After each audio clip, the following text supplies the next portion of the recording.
السلام عليكم، ازيك؟ عامل ايه؟ بص، انا مش ساحر ولا مخاوي، بس انت وراك حاجه اهم وقاعد بتتفرج عليا. ما تقفلش بقى وتعملها دلوقتي، ما جاتش على فيديو ارمط. استنى، انا كمان ورايا حاجات اهم. لا بهزر، انا ما عنديش اهم منك. اللي انا وانت بنعمله لما يكون عندنا حاجه مهمه ونأجلها عشان حاجه اقل اهميه بيسمى التسويف او العلوئيه. هنتكلم في الحلقه دي عن تاريخ واسباب العلوئيه، وهقترح لك حلول ساعدتني على المستوى الشخصي اتخلص من التسويف واعمل اللي ورايا. اعرفك بنفسي لو اول مره تشوفني، انا احمد صالح، وده برنامجي الخن ابن البك. بنروح فيه لخن الاشياء النفسيه والاجتماعيه. لو بتحب المواضيع النفسيه سيب تعليق تحت تحب نتكلم عن ايه، وتعاملني بالاشتراك على القناه. سوري على الفصلان، نكمل. يقال ان اصل كلمه علوئيه في اللغه جايه من علق، او بالانجليزي stuck، مزنوق في مرحله معينه ما بتتحركش منها، واقف عند نفس الصفحه في الكتاب او عند نفس المرحله في التاسك المطلوب. حاولت الاقي تفسير اوسع عشان اعرف هي ليه شتيمه، فدورت في اوربان ديكشنري، القاموس الحضري. ده قاموس للكلمات اللي طالعه جديد زي لول وميم والكلام ده. انها من الالفاظ المنتقصه للرجوله، فالعلق هو المانع المتراخي عديم المسؤوليه، الله يسامحك. ويقال ايضا ان العلق هو من يعلق اماله على اشياء وهميه ابتدعها هو بنفسه، فيوصف سلوكه بأنه علوقية، وتعني المماطلة والتأجيل. من الآخر، العلوئية هي فن عمايل حاجة تانية غير اللي المفروض نعملها.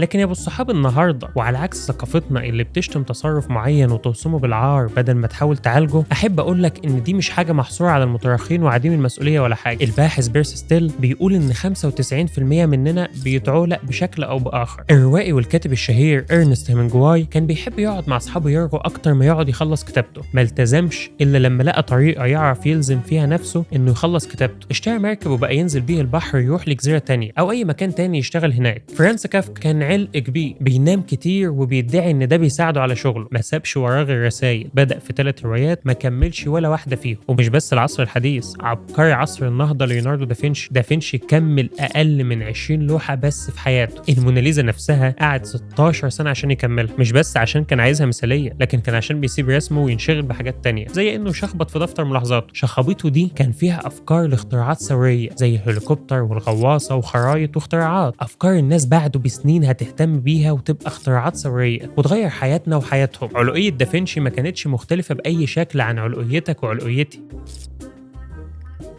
العلوئية ظاهرة أقدم بكتير من ما أنت فاكر. العلوئية موجودة مع أول تاسكاية حد كلف بيها حد. زمان قوي أجدادنا الصيادين لو ما كانوش اصطادوا أو لقوا أكل اليوم كان ممكن يموتوا من الجوع، لكن من ساعة ما بقى في وظايف مش هتموتك لو ما كملتش، ومن ساعة ما الإنسان اخترع مشتتات وحاجات مسلية زي قعدة المصطبة للرغي والهبد ولعب السيجة وقعدة القهوة و10 طاولة، ومن ساعتها العلوئية اتوجدت. مفيش أدلة تاريخية كتير لأن الإنسان ما اعترفش بعلوئيته إلا من كام سنة، لكن في قصيدة كتبها هيسيود الشاعر الإغريقي المشهور اللي عاش في اليونان سنة 700 قبل الميلاد. كان عنده أخ اسمه بيرس. عمك بيرس ده خد ورثه من أبوه وفرتكه في كام سنة في ولا حاجة، وبعدين رجع يعيط لهيسيود عشان يزود له الفلوس، فكتب له هيسيود قصيدة بيقول له فيها كلام أغلى من الفلوس، وبيقول له فيها إنه عل بس بشكل غير مباشر. بيقول فيها: لا تؤجل عملك إلى الغد وبعد، لأن العامل البطيء لا يملأ حظيرته، ما بيعرفش يملأ تلاجته يعني، والرجل الذي يؤجل عمله يكون دائما في قبضة الخراب. العلوئية مختلفة عن الكسل أنت قاعد مكسل ما بتعملش حاجة. العلوئية اختيار نشط، بتختار تعمل حاجة تانية أقل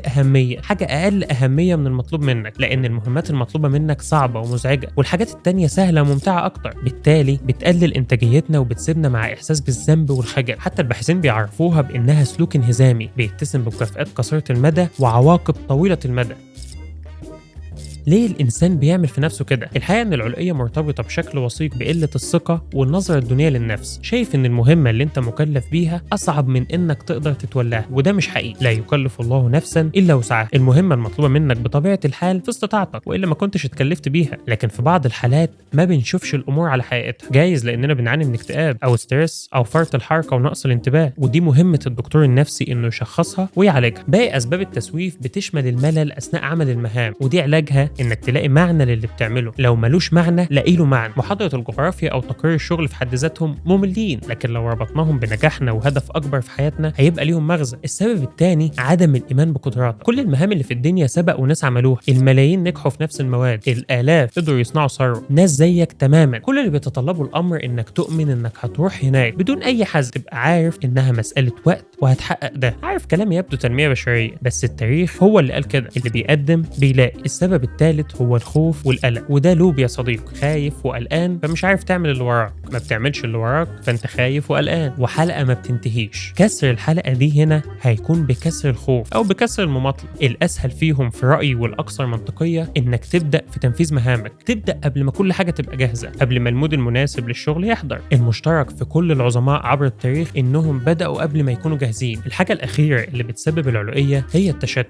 النقطة دي اتكلمنا عنها أكتر في حلقة حرب التركيز، لو تحب تشوفها هسيب لك اللينك بتاعها. باختصار، تحترم إنسانيتك وضعفك وتحاول تبعد المشتتات عن طريقك وتقوي عضلة التركيز. السبب الآخر يا صديقي العزيز للمماطلة مش عندنا، السبب عندك أنت وعند مهمتك المطلوبة منك. قد تكون بتتجنبها عشان مش واضحة ومش عارف هتعمل إيه فيها، قد تكون بتتجنبها عشان محتاجة وقت ومجهود كتير، قد تكون مش عارف أهدافك وأنت عايز إيه. اكتب لي في الكومنتات إيه الأسباب التانية اللي بتخلينا نماطل في مهمتنا. في الحالة دي خلي الورقة تفكر لك شوية وتثق فيها. يعني إيه؟ يعني اعمل تو دو ليست بالأشياء اللي المفروض تعملها وامشي وراها، والمهمة اللي تخلصها هتعمل عليها تشيك. مش دايما كل المهام بيكون ليها معاني سامية بتخلق تغييرات محورية في العالم وبلا بلا بلا بلا بلا. احنا عايشين في عالم بتحكمه أشياء تانية غير المعنى، بنحتاج نربط كل هذا الهراء بمعاني شخصية. نحكي قصة. التاسكاية البسيطة المطلوبة مننا في القصة دي هي اللي هتقربنا للهدف النبيل، اللي هو نتجوز ونعف نفسنا، نأكل أطفالنا من مال حلال، نبقى أشخاص واعيين أكتر. وده طريق أوعدك إني هساعدك فيه. ما تنساش تدعمني عشان أكمل وتشترك في القناة، بنتكلم فيها عن المواضيع النفسية والاجتماعية. وأشوفكم الحلقة الجاية. سلام.